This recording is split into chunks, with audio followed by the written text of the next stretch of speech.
parestesias, parálisis, etcétera, ¿no? Y alteración del lenguaje. Entonces, son algunos síntomas más importantes. Cuando tenemos una afección meningea, tenemos que preguntar sobre las características epidemiológicas del paciente, ¿no? Entonces, si ha habido una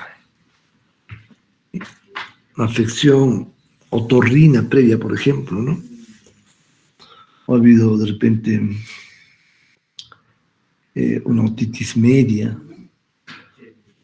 puede haber fístulas también del líquido cefalorraquídeo, en pacientes inmunodeprimidos o pacientes mayores.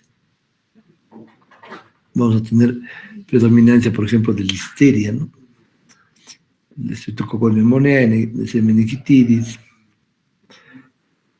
Cuando hay traumatismos, ahí vamos a tener la presencia de bacilos gram negativos. Y también estafilococo, pero cuando se rompe la barrera hematoencefálica, se meten otros gérmenes como los gram negativos, ¿no?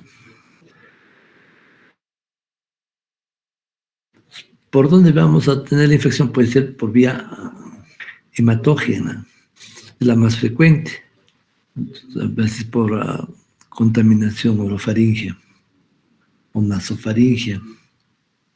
Inoculación directa es cuando hay traumatismos, hay cirugías, etcétera, ¿no? Por continuidad, hemos visto en la clase anterior las afecciones otorrinas. Hemos hablado de estas infecciones que van a seguir trayectos vasculares. Uno de los temas importantes en meningitis es el examen del líquido cefalorraquídeo, no se olviden. O sea, la punción lumbar y el examen del líquido cefalorraquídeo solo se puede postergar si es que hay evidencia de que está habiendo un síndrome de hipertensión endocraneana. Cuando hay hipertensión endocraneana y se va a hacer este procedimiento, hay que tener en cuenta de que se puede producir una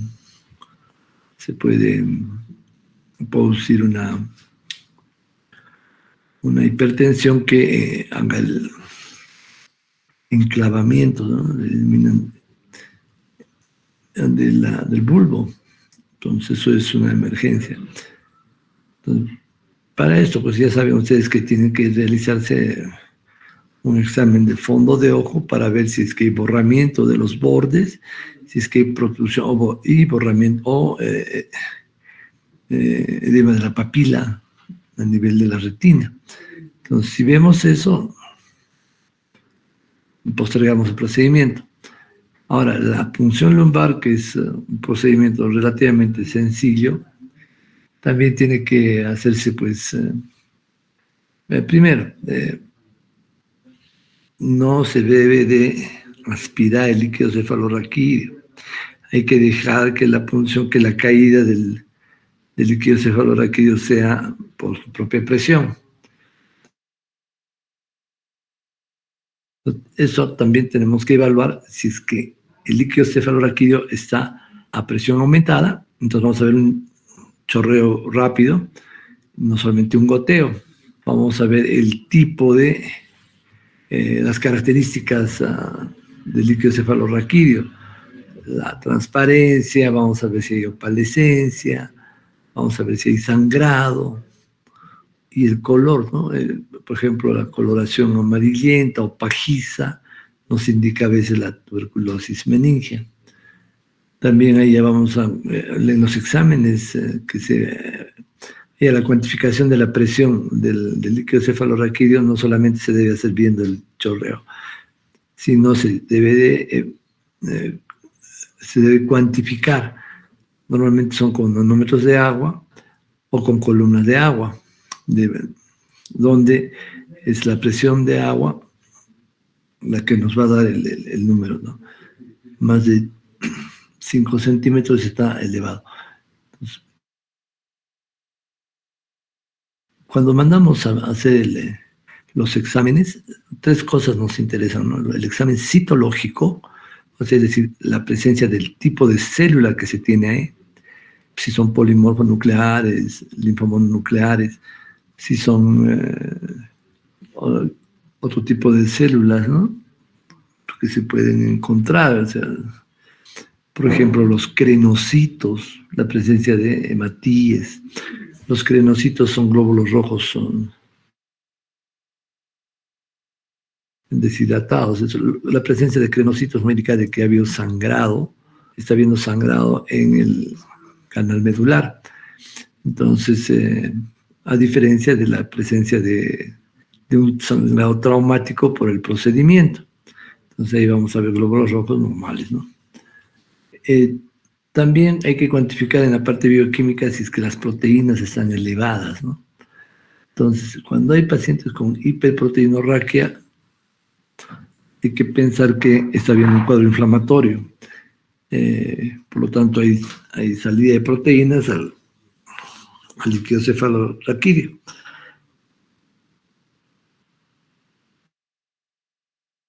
Y eso se va a dar muy frecuentemente en meninges inflamadas por bacterias. La hipoglucorraquia. Entonces, normalmente nosotros tenemos un cociente, ¿no? Entre la glucosa del líquido cefalorraquídeo y la glucemia, o sea, la cantidad de glucemia en sangre. Tiene que ser menor a 0.4 este cociente, ¿no? Entonces, cuando hay hipoglucorraquia, o sea, en términos más prácticos es la glucosa que hay en el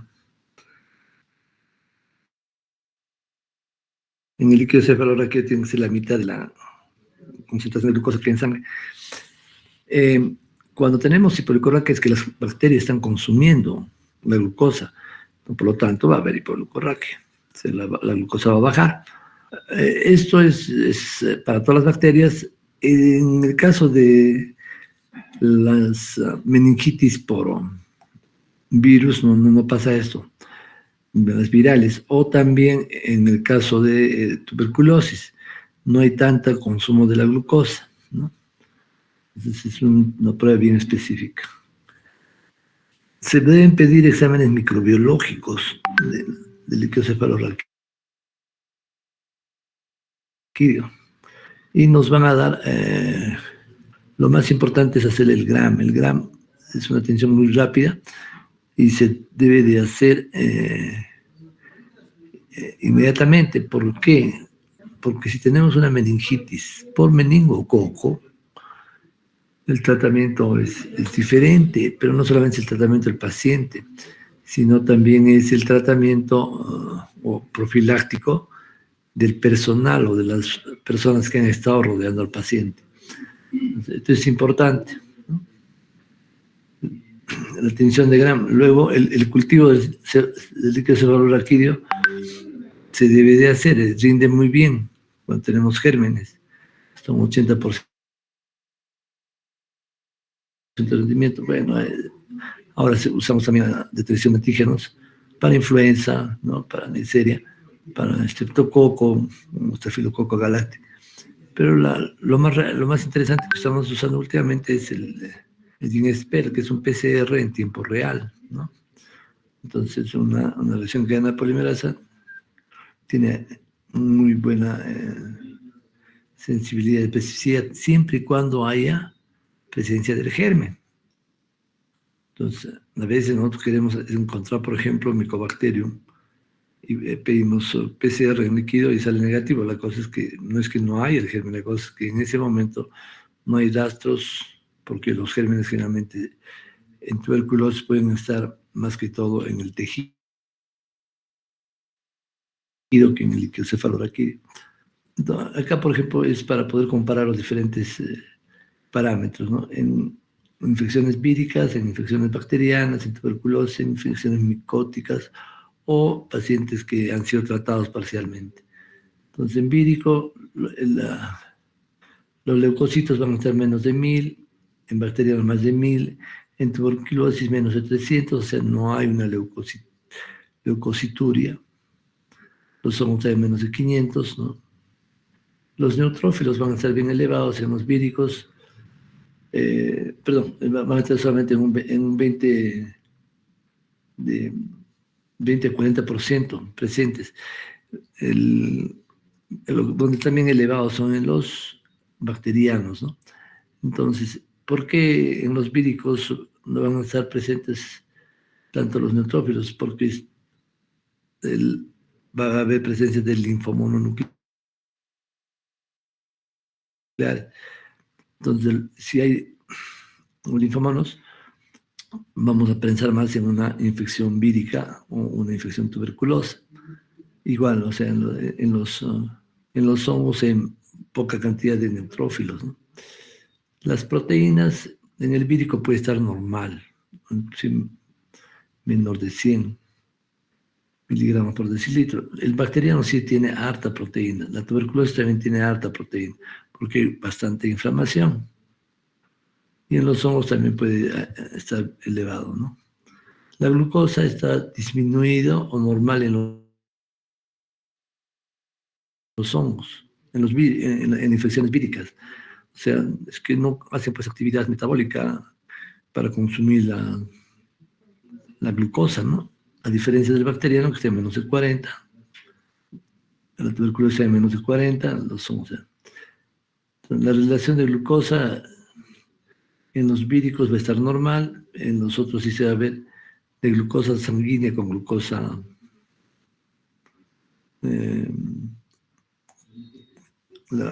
glucorraquia, ¿no? O sea, a nivel de líquido cefalorraquídeo.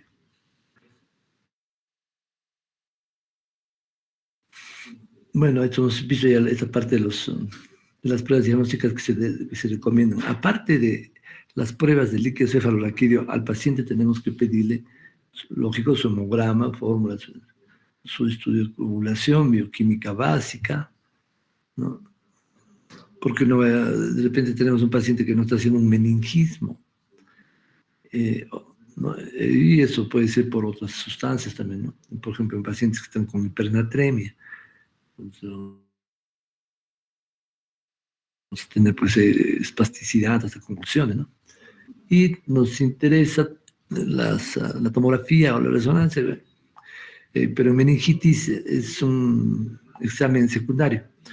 Vamos a ver meningitis inflamadas, pero eso no nos indica que necesariamente tenga que ser una meningitis de tipo infeccioso.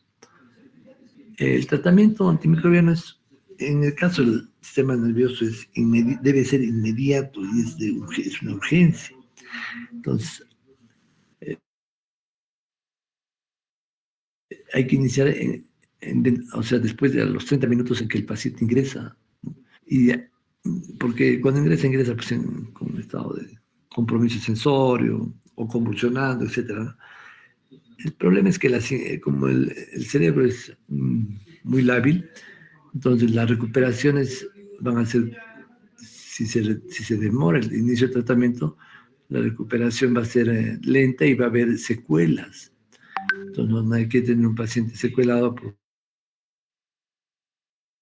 una meningitis, porque es una cosa seria, especialmente las meningitis virales, porque las meningitis virales hacen encefalitis, entonces las meningitis, por ejemplo, por herpes, dejan secuelas muy severas y está directamente relacionado al tiempo de inicio de tratamiento. Estamos hablando del tratamiento con aciclovir, ¿no? A dosis altas. Entonces, si se puede tomar se puede iniciar el tratamiento antes de iniciar, antes de tomarles las pruebas, la punción lumbar y todo esto, se hace, pues, ¿no? En forma empírica. Entonces, ¿cómo vamos a trabajar con los pacientes en un tratamiento empírico? Un paciente que viene con meningitis, entonces hay que ver primero la edad, ¿no? Para más o menos orientarnos qué gérmenes van a atacar preferentemente. Mire, los gérmenes más importantes son tres, ¿no? En todas las series. Streptococcus pneumoniae, el primero, neumonía, Neisseria meningitis, ¿no? Y hemófilos. Pero vamos a tener también en los extremos de la edad la presencia de Listeria monocytogenes, o sea, en neonatos, ¿no? Y en pacientes mayores. Entonces, tenemos que cubrir también Listeria. El tratamiento, cuando pensamos en Listeria, es ampicilina. Eso no se les borra. El tratamiento de elección para infecciones por Listeria es ampicilina. O sea, si le pongamos otro tipo de medicamentos, no van a tener efecto. Entonces, ampicilina más meropenem en niños menores. Entre 14 y 50 años es ceftriaxona, a dosis de meningoencefalitis, que es el doble de la dosis común. Nosotros usamos normalmente 1 gramo cada 12 horas. Entonces acá vamos a usar 2 gramos cada 12 horas, el doble, ¿ya? De ceftriaxona. Entonces esa droga es la primera que deben iniciar. ¿Por qué? Porque ya hemos dicho que la penetración de ceftriaxona en el líquido cefalorraquídeo, la concentración es muy buena, la penetración por la barrera hematoencefálica es muy buena. Y esto nos va a evitar tener, digamos, que estar después cambiando de medicamento. Si hay, por casualidad, una alergia a la ceftriaxona, entonces podemos usar meropenem. Entonces, y ceftriaxona nos abarca muy bien a neumococo, nos abarca muy bien a Neisseria, meningitis, y también nos cubre a hemófilos. Entonces, si es mayor de 50 años y viene con meningoencefalitis, nuevamente usamos ceftriaxona más ampicilina. Entonces, y si sospechamos que tienen por ahí metido un gran negativo, entonces usamos ceftazidime o meropenem, ¿no? Otros factores que nos interesan, ver si es que ha habido sinusitis, si el paciente está inmunosuprimido, si es esplenectomizado, o sea, no tiene vaso, paciente alcohólico, cirrótico o con traumatismo. Entonces, cada uno de estos van a condicionar la presencia de un tipo de germen, ¿no? Si tenemos una sinusitis, pues probablemente estemos teniendo hemófilos influenza, gran negativos, nosotros mastoiditis. Entonces ahí entramos con ceftriaxona más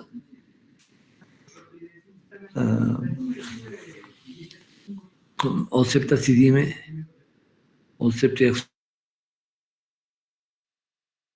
más moxiclavulánico o vancomicina, pero vancomicina hay que reservarlo para los casos donde sospechamos que hay por continuidad, como son las otomastoiditis, o en lesiones abiertas, ¿no? Por neurocirugías previas o traumatismos. Entonces ahí tenemos esto. En pacientes con inmunosupresión, nuevamente Listeria aparece ahí y aparecen gram negativos junto con el streptococo. Entonces, nuevamente, ceftriaxona más ampicilina por Listeria más vancomicina. En pacientes con esplenectomía, entonces son gérmenes encapsulados, ¿no? O también en pacientes alcohólicos. Entonces tenemos cefotaxima más vancomicina. En traumatismo, ahí sí tenemos que entrarle con posibilidad de absceso cerebral. Entonces podemos usar metronidazol y ceftriaxona o cefotaxima. Asociados a neurocirugía, trauma. Ahí vamos a ver los negativos. Entonces entramos con ceftazidime o meropenem más vancomicina. Bueno, hay apertura. Los shunt, arteriovenosos, nos van a condicionar a gram negativos y a proponobacterium aternes. ¿Por qué? Porque el proponobacterium pues está en la piel y cuando hacemos los shunt son los bypass, ¿no? Por ejemplo, en pacientes con válvulas, pacientes con derivaciones, pacientes que están en diálisis, ¿no? Cuando hay fístulas, vamos a tener ahí nuevamente a los mismos de siempre, más estafilococo epidermidis. Cuando, de acuerdo a la tinción de Gram, por eso lo que nos interesa es como examen prioritario meningitis, el Gram, ¿no? Vamos a ver si encontramos diplococos Gram positivos, entonces es Streptococcus pneumoniae. Y acá hay ceftriaxona, no es importante. Si son cocos Gram negativos, Gram positivos y en cadena, entonces puede ser Streptococcus aureus, Staphylococcus epidermidis, cloxa más banco. O sea, acá sí está bien indicado, ¿no? Y se puede asociar rifampicina. Rifampicina es un antiestafilococo muy potente, pero que va a producir resistencia rápida. Entonces, su acción es muy potente, pero al cabo de 3 a 5 días vamos a ver que su efectividad va disminuyendo. Entonces, en asociación sí se debe dar, solo no hay muchas indicaciones. Si en el gran agarramos cocobacilos gran negativos, probablemente sean Haemophilus influenza. Entonces, ahí ceftriaxona lo agarra bien. Si tenemos diplococos gran negativos, ahí hay Neisseria meningitis. Ceftriaxona nuevamente. Si hay bacilos gran negativos, ya estamos con otros gran negativos. Entonces puede ser, pues, pseudomonas, siempre hay que pensar ahí, y Haemophilus influenza, meropedia, entre ahí, o ceftazidime. Y si hay bacilos gran positivos, es listeria, ampicilina más gentamicina. Entonces, bueno, acá es lo mismo que estamos hablando, porque la sensibilidad, o sea, la concentración inhibitoria de penicilina para el estreptococo neumonía es alta. Entonces eso se puede, o sea, normalmente se debe de utilizar. No tenemos mucha resistencia del neumococo a las penicilinas, eso ya lo hemos dicho cuando hemos hecho infecciones respiratorias, ¿no? Entonces, por ejemplo, si hay estreptococo neumonía y tiene la penicilina, se le debe dar ceftriaxona. O penicilina más amoxicilina, y por unos 10 a 14 días. Estamos hablando. Si hay resistencia a la penicilina, lo cual no tenemos acá todavía, con ceftriaxona o cefotaxima. Nosotros seguimos usando ceftriaxona como parte de los protocolos. La penicilina, si bien está indicado, pero si hay resistencia a la cefalosporina, entonces banco más rifampicina es una buena posibilidad. Estafilococo, ahora, si en estafilococo se puede asociar, ¿no? O sea, oxacilina más nafcilina o vancomicina, ¿no? También por 14 días, más rifampicina. Si es resistente a la meticilina, la vancomicina, por supuesto, y si es resistente a la vancomicina, el linezolid, ¿no? Ya, cuando tenemos ya la identificación del germen, ¿no? Entonces, por ejemplo, en Neisseria meningitis, si es susceptible a la penicilina, pero nosotros usamos ceftriaxona, ¿no? Listeria, amoxicilina, ampicilina.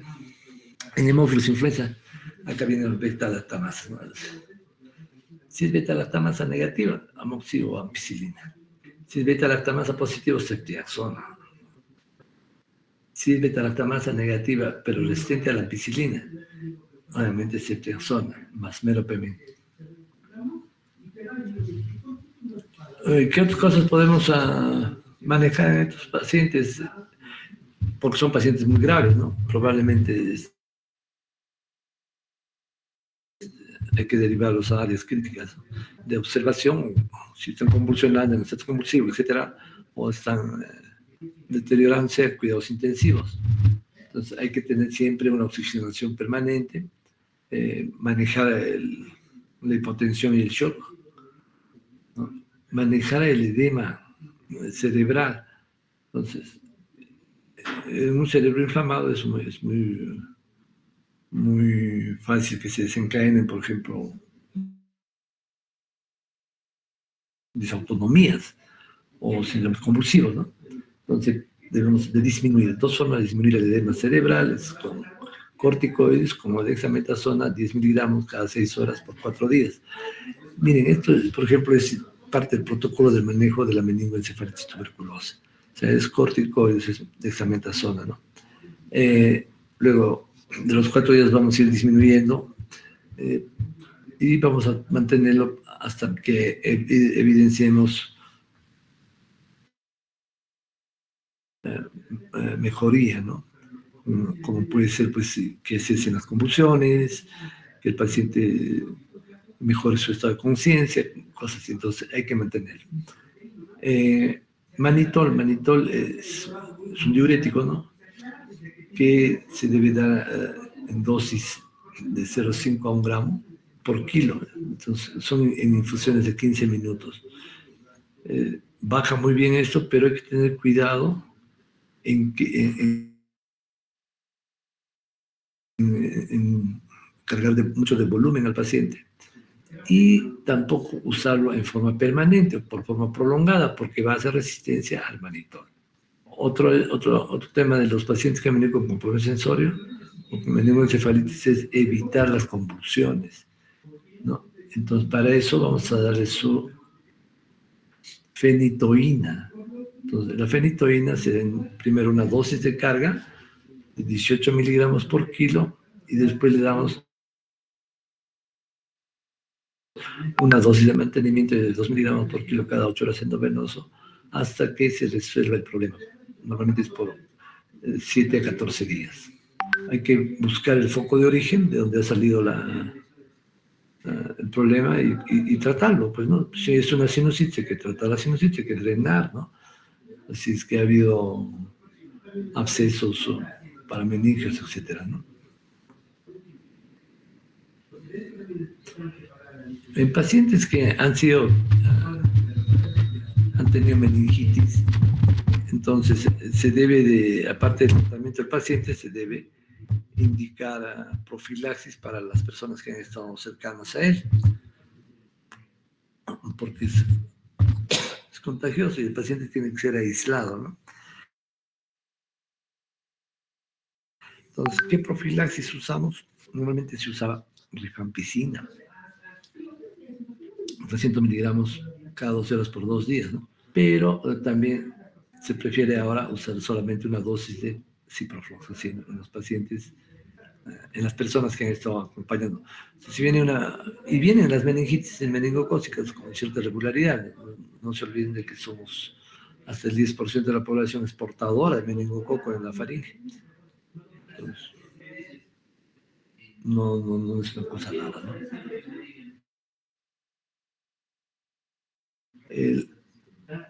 En el caso de las infecciones por neumococo, entonces ya las vacunas antineumocócicas ya previenen estos cuadros graves. También en las zonas donde hay mucho problema de meningococemias o meningitis por meningococo, también ya se hace vacunaciones a la población, también disminuye el problema.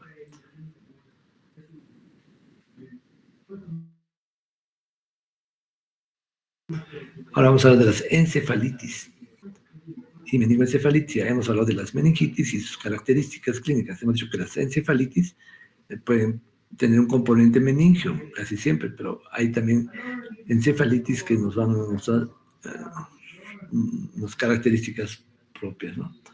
Entonces, las encefalitis vamos a tener que son infecciosas hasta un 42%, y los virus son los que van a producir más encefalitis, pero también hay bacterias, hongos, parásitos. Entonces,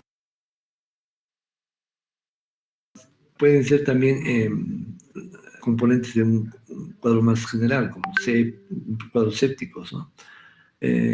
Donde el encéfalo también se compromete.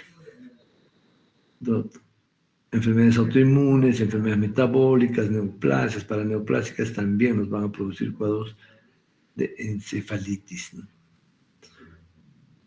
pero hay un gran número de pacientes con encefalitis donde no se determina, es difícil determinar la etiología. Por lo tanto,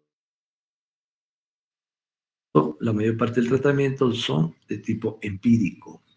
Entonces, ¿cuáles son los criterios mayores y criterios menores en una encefalitis?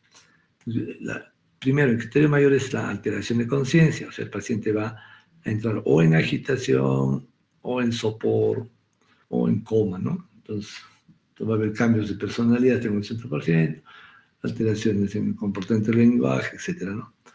Entonces, eso es que está habiendo una encefalitis no diseminada, ¿no? Los criterios menores, fiebre, hasta las 72 horas antes después de la clínica, epilepsia, hasta un 60%, déficit neurológico focal, o sea, un 40%, cefaleas 80%.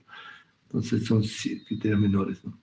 Y ver si es que no está habiendo exacerbaciones de cuadros de influenza, por ejemplo, que van a ser con complicación meningitis. Miren, por ejemplo, en el caso del COVID, o sea, el compromiso encefálico era muy importante, ¿no? Y causa de muerte. Hemos visto por vasculitis, en caso de enterovirus, las arbovirosis, ¿no? Que hacen compromiso meningio. Entonces, cuando hablamos de, por ejemplo, dengue, chikungunya, zika, entonces producen encefalitis. Ahora, las virosis herpéticas son las más complicadas, que son las esporádicas. Entonces, los criterios diagnósticos de encefalitis. Entonces, el criterio más importante es la alteración del estado mental, ¿ya? Entonces, hemos dicho agitación o sopor o letargia, ¿no? Que tenga más de 24 horas de evolución sin que podamos identificar la causa. ¿Ya? Este es el primer criterio. Los criterios menores, ya hemos dicho, fiebre, dos de los criterios menores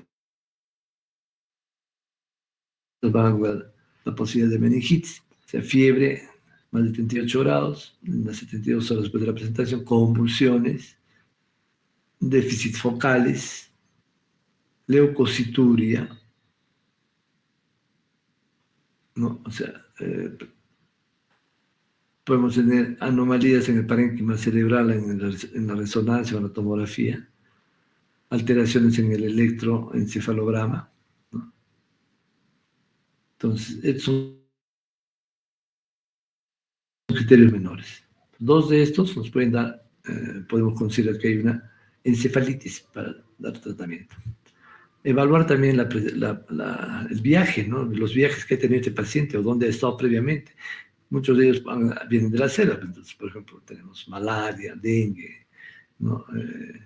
Encefalitis por picadura de garrapatas, encefalitis equinas. Hay bastante.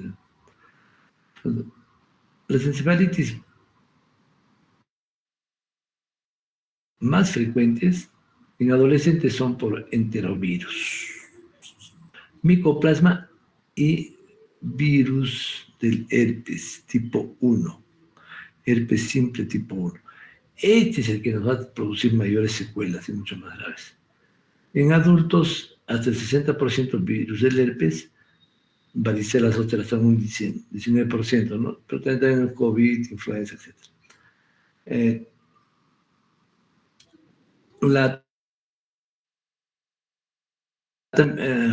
También vamos a tener que considerar algunas encefalitis postvacunales.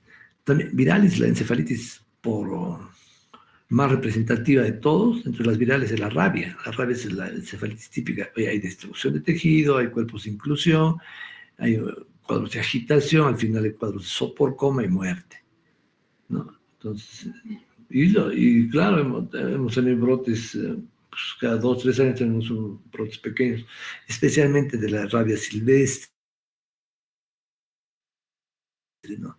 Que es transmitida por los murciélagos, o también por pueden ser postvacunales, no solo de sarampión.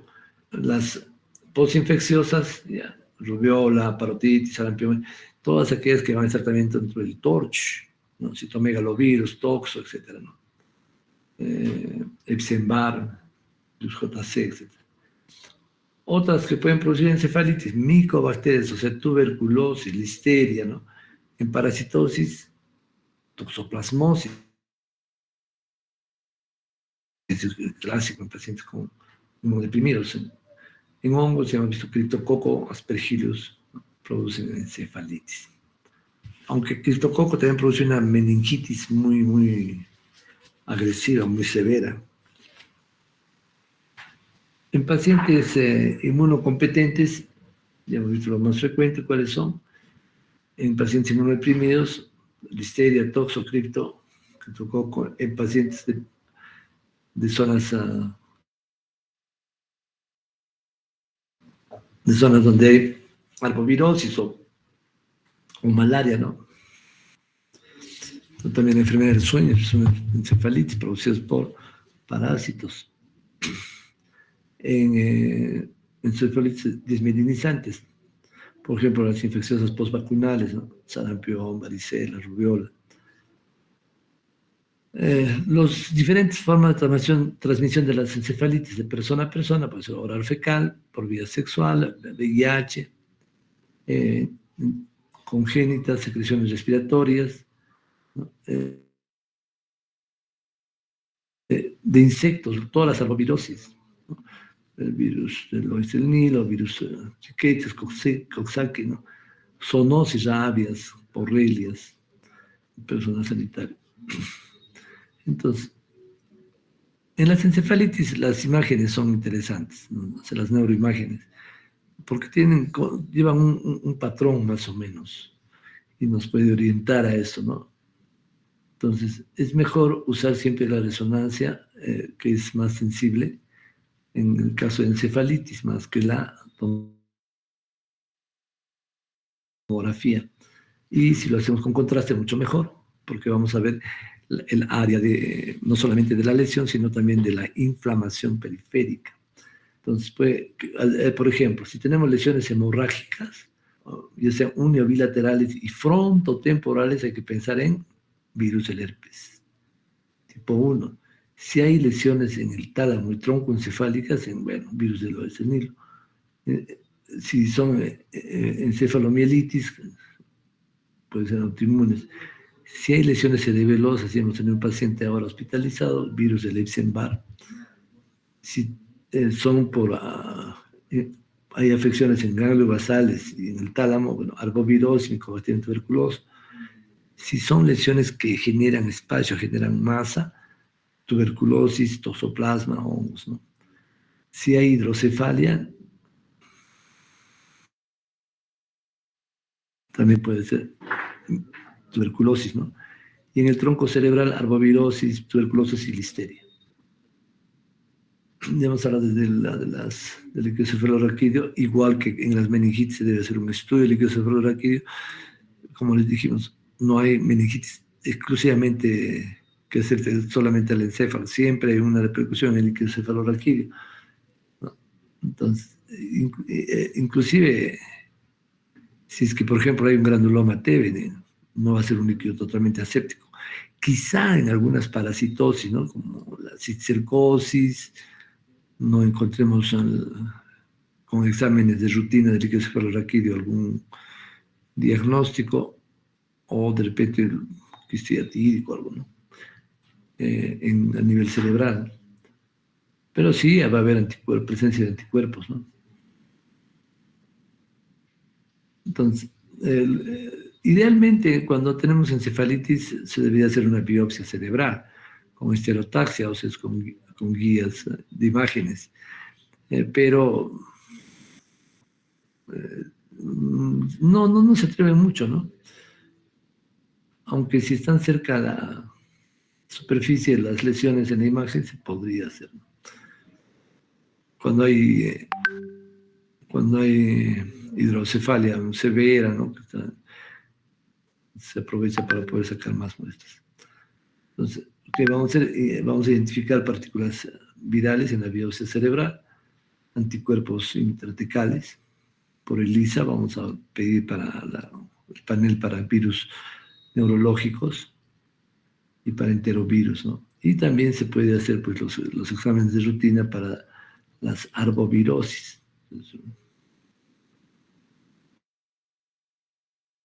Entonces, dengue, chikungunya, zika, pues, ¿no? Fiebre amarilla, todo esto. Ya hemos hablado de la punción lumbar. Entonces, ¿qué vamos a buscar? Ya sabemos que en la punción vamos a ver la presión de salida, toda la celularidad, la tinción de Gram, que es importante, etcétera, ¿no? Pero no nos olvidemos de que vamos a tener que hacerle una tinción china, o sea, con tinta china, para ver criptococcus neoformans, especialmente en pacientes con VIH. Eso es muy rápido, más rápido que va a hacer un Gram, y nos va a ahorrar bastante problema. Tiene una altísima sensibilidad y especificidad. Hay que saber hacerlo nomás. Hay que centrifugar pues, el líquido, lo que hemos obtenido, y del sedimento poner una gota de eso en el portaobjeto y otra gota de tinta china, se le pone un cureobjeto y rápidamente se puede identificar la cápsula del criptococo. Y a las serologías para los diferentes otros virus, ¿no? Para herpes, para adenovirus, para citomegalovirus. Entonces, otros exámenes en pacientes con encefalitis, hemogramas, estudios de coagulación, función hepática, ¿no? Electroencefalograma. El electroencefalograma nos va a dar zonas, nos va a determinar más o menos qué zonas están afectadas, y podemos identificar focos epileptógenos y también problemas de masa, ¿no? De masa. Otros exámenes de frotisfaringio para descartar enterovirus, micoplasma, en ESIS también para ver enterovirus, lesiones cutáneas en el caso de varicela zoster. El tratamiento de las encefalitis, especialmente hemos visto las meningitis, tratamiento antibiótico, y en encefalitis estamos viendo que el principal grupo son los antivirales, los virus. Entonces, ¿qué antiviral? Si sospechamos, es mejor empezar de frente con aciclovir, ¿no? A 10 miligramos por kilo cada 8 horas, ¿no? En infusión. Entonces, viendo los otros factores, podemos ampliar ampicilina para listeria, ¿no es cierto? Doxiciclina si estamos en una zona de riquecias. Nosotros estamos en una zona de riquecias, o sea, de tifus. Viene paciente de la comunidad con presencia de piojos, etcétera. Entonces hay que pensar en un tifus exantemático, porque ellos hacen unas vasculitis y microtrombosis al nivel del encéfalo y es la causa de muerte. Entonces, pero responden muy bien a dosis de doxiciclina, ¿no? En inmunodeprimidos, bueno, habría que darle ganciclovir, porque si bien también igual que los inmunocompetentes, el P-virus va a producir lesiones, ellos tienen mayor problema con el citomegalovirus. Y citomegalovirus no responde para nada, como ya hemos visto en las clases anteriores, a aciclovir. Entonces hay que darles ganciclovir o valaciclovir. Entonces, con eso sí podemos tener cubierto a citomegalovirus, que es un herpes virus también. Bueno, cuando tenemos ya el diagnóstico de alguna forma, ya aciclovir para virus del herpes simple, virus varicela zoster, Epstein-Barr virus. Ganciclovir para citomegalovirus, el herpevirus tipo 6, ¿no? Riquecias, doxiciclina, para listeria nuevamente ampicilina, ¿no? Trimethoprim como alternativa, más melopomin, y tuberculosis, el esquema del programa. Las otras medidas de soporte hídrico, monitoreo, lo vamos a monitorizar con escala Glasgow, ¿no es cierto? Diario que monitorizar para ver cómo se va moviendo. Entonces, y controlar la hipertensión endocrinal, como en el otro caso con corticoides, ¿no? De 4 a 6 miligramos cada 8 horas durante 3 a 4 días. Manitol también hemos visto cómo se pone. Y podemos hacer neurocirugía para descomprimir, o sea, como cuando se bloquean, por ejemplo, por inflamación, los drenajes de líquido cefalorraquídeo, o sea, producir una hipertensión a presión normal, se llama, ¿no? Pero está a nivel de las cisternas y de los ventrículos cerebrales. Entonces, hay que poner válvulas de drenaje. Otras medidas que los pacientes también, o sea, más con mayor razón que en una meningitis, profilaxis para anticonvulsivos. Hay lo mismo, fenitoína, que es lo que usamos nosotros, en otros casos se puede usar otro anticonvulsivante, pero carbamazepina, pero no, en el esquema sigue estando fenitoína, carbamazepina. En las postvacunales corticoides, ¿no? Metilprednisolona, ¿no? Y se puede usar inmunoglobulinas por 5 días o plasmaféresis. No se olviden que son muy pocos casos, probablemente no lo vean, ¿no? Pero tener conocimiento de eso. Tenemos las infecciones purulentas intracraneales. Entonces, en los procesos purulentos, supurados, donde hay pus, ¿no es cierto? Tenemos algunos criterios. No tenemos criterios clínicos, o sea, y criterios microbiológicos. Significa que, mira, no es raro, ¿eh? A veces nosotros pensamos solamente en el absceso cerebral, no es solamente en eso, sino podemos tener abscesos paravertebrales, ¿no es cierto?, vertebrales, intracanaliculares, cerebelosos, etcétera, ¿no? Entonces, ahí el tratamiento antibiótico es básico. Entonces, los criterios clínicos para estos procesos, hay fiebre, hay infección previa, en un foco de cefalea, y focalidad, ¿no? Neurológica, o sea, está viendo, puede haber parálisis faciales, puede haber paraplegia. Y los criterios microbiológicos, o sea, hemocultivos, porque los pacientes están haciendo cuadros secundarios a bacteremia, entonces van a ser positivos, cultivo del foco supurado, y la punción lumbar acá está contraindicada, porque como están creciendo muy rápido estos abscesos, rápidamente pueden hacer una herniación del bulbo, entonces va a haber una hipertensión esto sí puede tener problemas serios. Entonces, en ello sí hay que hacer rápidamente una tomografía, una resonancia, y ¿qué vamos a buscar? Abscesos cerebrales.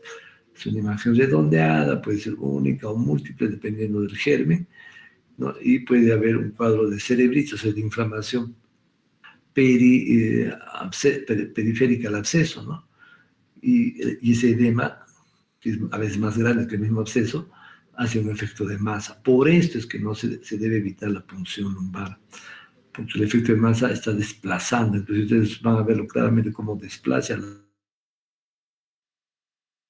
línea media y está haciendo compresión importante. Este es el absceso cerebral. El empiema subdural, o sea, hay una colección debajo de la subdural con pus, es un absceso ahí, ¿no? Y también puede y hace efecto de masa. Entonces, si está en una parte más baja, a nivel del bulbo, etcétera, podemos no ver edema cerebral, pero está la inflamación está en zona mucho más crítica, ¿no? El absceso epidural, entonces acá hay una colección que clásicamente se ve como una convección, especialmente cuando tenemos, por ejemplo, estas osteomielitis de las vértebras cervicales, ¿no? Entonces, esto se va a ver cercano al foco con efecto de masa. Entonces, los sitios de donde va a salir son senos paranasales, de las arcadas dentales, ¿no? Del oído medio, de las mastoiditis o de las osteitis craneales. También pueden ser de otros focos, ¿no? Como pulmón, corazón, o también por traumatismos, inoculación directa, ¿no? Acá tenemos que hacer hemocultivos, que son positivos en el 20%, tinción, gran cultivos de la pus que podamos aspirar de los focos que se evidencien, ¿no? O también a través de una punción enterotáxica, ¿no? Entonces, la punción enterotáxica también nos sirve para drenar el absceso. Y mandar los cultivos de gérmenes comunes, de tuberculosis, o estudios de parásitos, ¿no? Cistercosis, o los hemoparásitos, por ejemplo, malaria, los tripanosomas. La tinción y el cultivo tienen que abarcar aerobios, anaerobios y mandarlos también a su gen expert, ¿no? Las pruebas de diagnóstico en neuroimágenes, la tomografía con contraste, ¿no? Y debe de incluir las senos paranasales. También ahí vamos a tener que evaluar el mastoides, ¿no? Ver si no hay osteomielitis craneal, el macizo facial, etc., ¿no? Y la resonancia idealmente con contraste, radiografía de tórax para determinar si no hay alguna tuberculosis previa, hemogramas, coagulación, ¿no? El tratamiento de esto, tenemos que ver el tratamiento empírico, como estamos viendo en todo, según el foco. Entonces, en otitis media, si es temporal o cerebelosa, ¿no? ¿Verdad? Estos pueden ser los gérmenes, estreptococos, pseudomonas, otitis siempre pseudomonas, enterobacterias, especialmente los otitis bacteroides, ¿no? Entonces, acá sí tenemos una asociación de ceftazidime más metronidazol. Hemos dicho que el metronidazol se usa en abscesos cerebrales porque penetra muy bien y para anaerobios. En el caso de la sinusitis, hasta un 20% de los abscesos cerebrales están asociadas a la sinusitis aguda. Entonces puede ser frontal, parietal, esfenoidal, ¿no? Entonces tenemos estreptococos, Haemophilus influenza, bacteroides, fusarium. Y acá ya cuando entramos con fusarium, con cigomicetos, con mucomicetos, etc., la situación es mucho más grave, ¿no? Entonces tenemos que empezar con cefotaxima más metronidazol. De la cavidad oral vamos a tener cantidad de anaerobios, ¿no? Entonces tenemos bacteroides, fusarium, actinomyces, ¿no?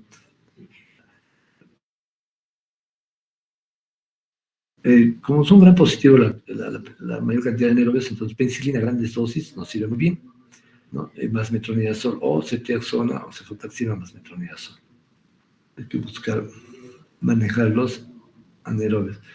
En infecciones faciales o osteomielitis craneal, hasta el 3% pueden complicarse con abscesos, ¿no? Estafilococo es ahí, entonces tenemos que usar vancomicina, cefotaxima y metronidazol. En los traumáticos, hasta el 23% post-neurocirugía, y en los accidentes hasta el 8% van a complicarse con abscesos cerebrales, ¿no?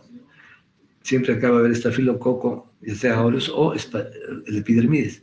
Es fastidioso los gram negativos y anaerobios. Acá vamos a entrar con vancomero, que es lo ideal, ¿no? O también asociar acá, bueno, como hay ruptura de la barrera, el vancomicina está bien. Por vía hematógena, el foco puede ser pulmonar, entonces el tratamiento tiene que incluir también metronidazol, porque puede estar metido nuevamente fusobacterias, actinomyces, bacteroides, ¿no? En endocarditis, hasta el 5% pueden hacer los abscesos. Entonces, estafilococo, estreptococo, es clox, banco más genta. Como parte del manejo de la endocarditis que hemos hecho en la clase pasada. En infecciones por VIH, el toxoplasma es la primera causa de las lesiones de masa.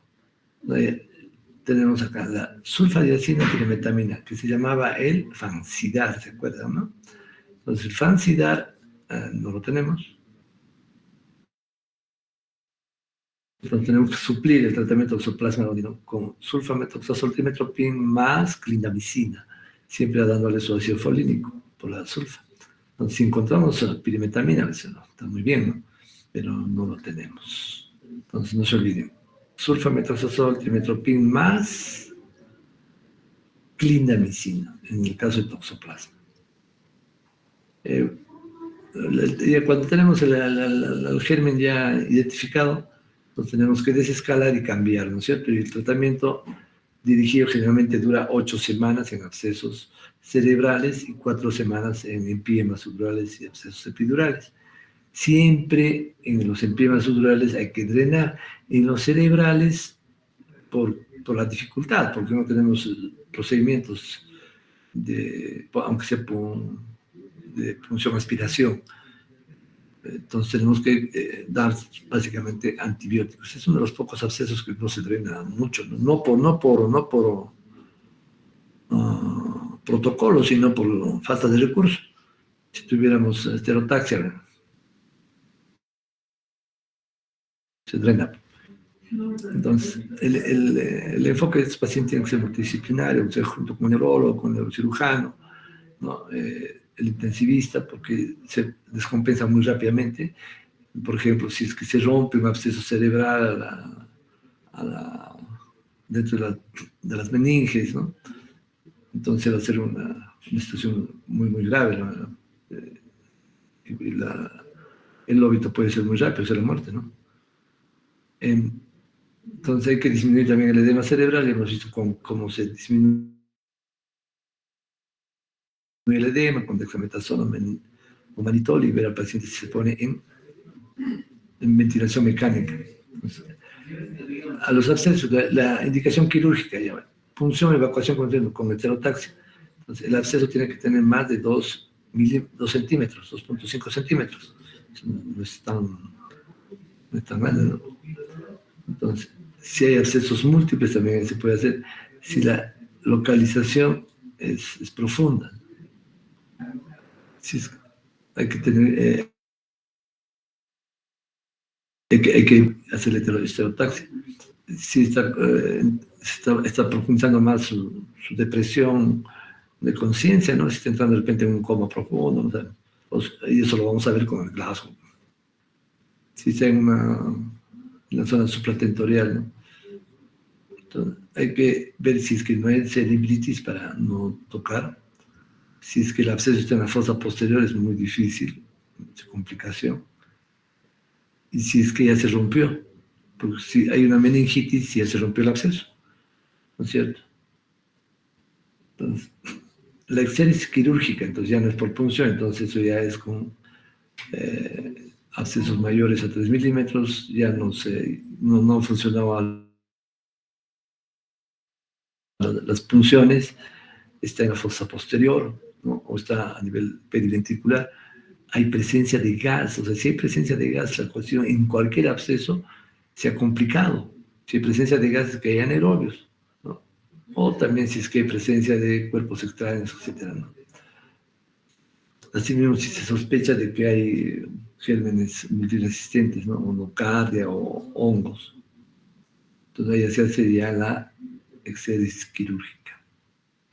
El empiema sutural, o sea, ya hemos hablado de los abscesos, ahora el empiema sutural, esto sí es una emergencia neuroquirúrgica, ¿no?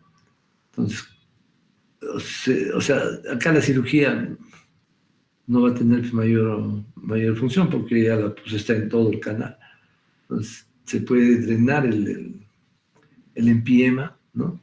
Se puede hacer punción, evacuación, entonces no espera porque entonces hay que ver si hay osteomielitis, manejar la osteomielitis, ¿no? El absceso epidural, también el tratamiento médico quirúrgico, entonces se deben preparaciones. complicaciones de los abscesos o de las infecciones supuradas, ¿no? La hidrocefalia, o sea, hay que poner drenaje, o sea, ¿qué es lo que...? Eso sí se hace bastante en este hospital, ¿no? Entonces, si hay ruptura de los ventrículos en los cerebrales, esta es una emergencia, como dijimos, ¿no? Hay que hacer una craneotomía, debridamiento, drenaje ventricular externo y tratamientos antimicrobianos intratecales. Bueno, hasta acá hemos llegado con el tema de las infecciones del sistema nervioso. Bueno, este es un añadido. Bueno, muchachos, hasta acá hemos llegado con nuestra clase. El día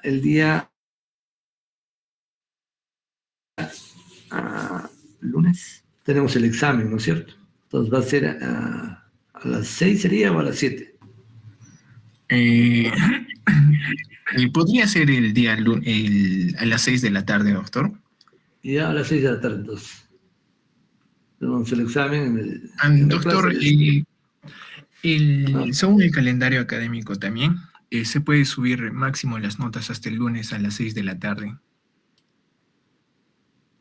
A ver, ya ve el problema que hacen. ¿Y ahora? ¿Podríamos dar este viernes, doctor? No, yo estoy de viaje. Mañana estoy de viaje. Tendrá que ser el lunes a mediodía, pues. mm, Es lo que yo les digo, pues no es una broma. Ustedes son los perjudicados. Al final, yo subo, ¿no?, un 14 a todos y ya verán cómo después se modifican esas notas, ¿no? ¿O podría ser, como usted dijo al inicio, doctor, a las 6 de la tarde?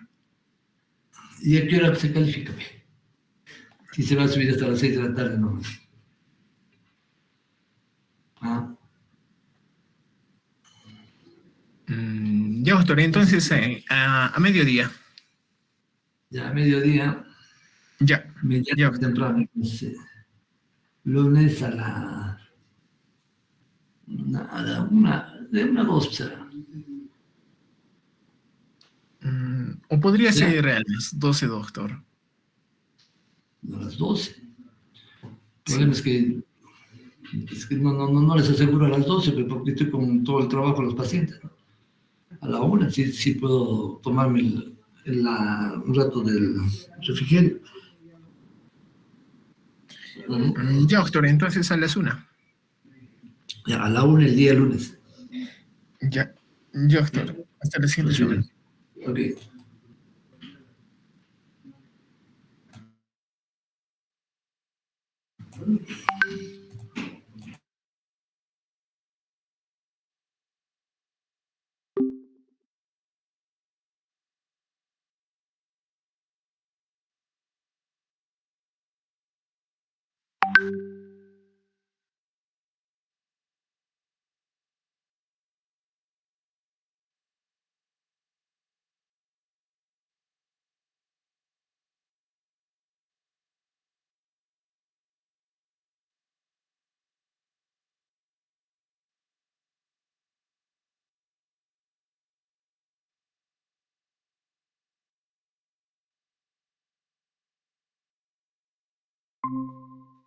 Canoeria Ríos. Presente, buenas noches. Ya. Chocaneira Tito.